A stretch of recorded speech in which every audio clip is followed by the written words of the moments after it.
This video is for those of you who have a Mastercard gift card and are unsure how to use it. I'm going to go over how to use it to buy something online and also how to buy something in a physical store. Along the way, I'll speak about the limitations you have to watch out for. And near the end, I'll go over how to check your balance. In my example, I'll be using this physical one, but these instructions will also work if you received a digital card. If you do have a physical card, you'll need to prepare it. This whole thing here is just the packaging that holds the card inside. So you need to rip it open and take the card out. The card itself is a hard plastic, so don't worry about ripping the card. Note there is no scratch-off material to remove. You also don't need to activate this card. The store already activated it when it was first purchased. Moving forward, you need to think of it as a credit card and not a gift card because it has a magnetic strip and a security code on the back,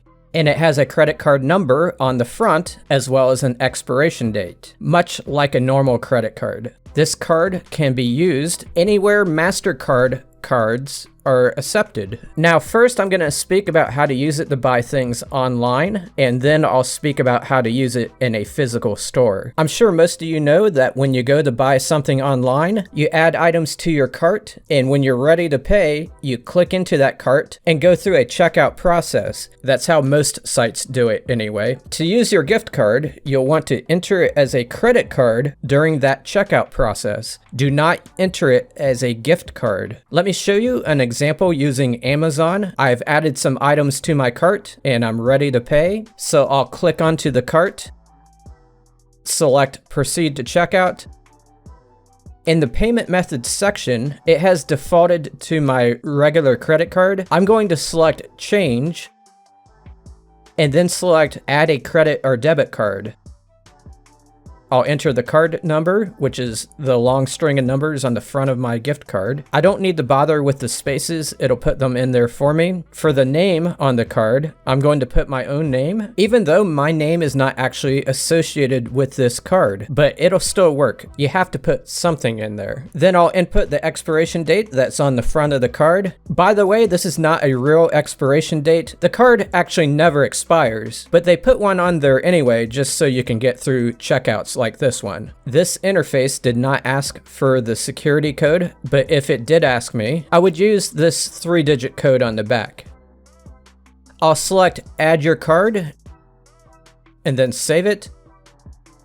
That card now appears as a payment method next to my other cards. I'll select use this payment method and I'll complete the checkout process. Note that it does not charge your card until they go to ship the item, and that goes for any credit card that you use. At this point, the value on my card is $50. The order was $46. So when they charge for the order, they will reduce the balance to $4. This card cannot be refilled, so later on, I'm going to need to find a way to spend the remaining $4. That kind of creates a problem. If I put something in my online cart that cost $10, and then use this card again when it only has $4 on it, the card will be declined and the order will be put on hold. You cannot use this card to partially pay for an online order like you can with regular gift cards. That makes it hard to spend the entire balance on the card, especially when you're down to just a few bucks. Luckily, there are a couple of ways to spend the remaining balance. One way would be to make an online donation to an organization. You can go to that organization's website and donate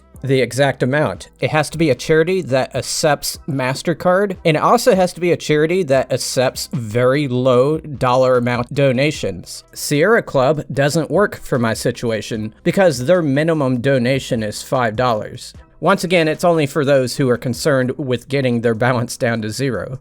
The other way to spend the last few bucks on your card involves brick and mortar stores, and that's what I'll cover next. You can go into a physical store and use this gift card like a credit card at the checkout. All you do is select credit as your payment method and swipe the card.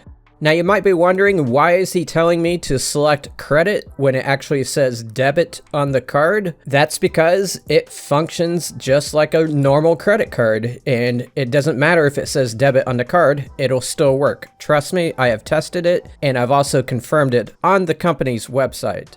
If you attempt to charge the card for more than what the balance is, it'll get declined right there at the checkout. However, if you go through a checkout lane that has a human cashier, you can tell that cashier that you're using two payment methods. So if the total for your items is $78 and the balance on your gift card is $8, you can tell the cashier that you want to charge $8 to the card and you'll pay the rest some other way. The cashier will input $8 on their side and tell you to swipe the card. It'll process and it'll reduce the total to $70, and then you can pay the rest with cash or with another card. If you're using a self-scan checkout, it's very unlikely it'll let you split the payment methods like that. At least no checkout system I've ever seen allows you to do that. Those self-scan checkouts are made to be simplistic. Given the scenarios I just covered, it's obviously very important to know your balance, which is what I'll cover next. To check your balance, there is a phone number on the back of the card that you can call. You can check the balance online as well, and if you do, you can also see a transaction history. There is a website called MyBalanceNow.com. That website is printed on the back of my card. I assume the back of your card will have the same website, but you might want to double check it. You do not have to open up an account or anything. All you have to do is fill out the 4 fields over here with the information on the card and select continue. It'll bring you to this screen that shows the balance.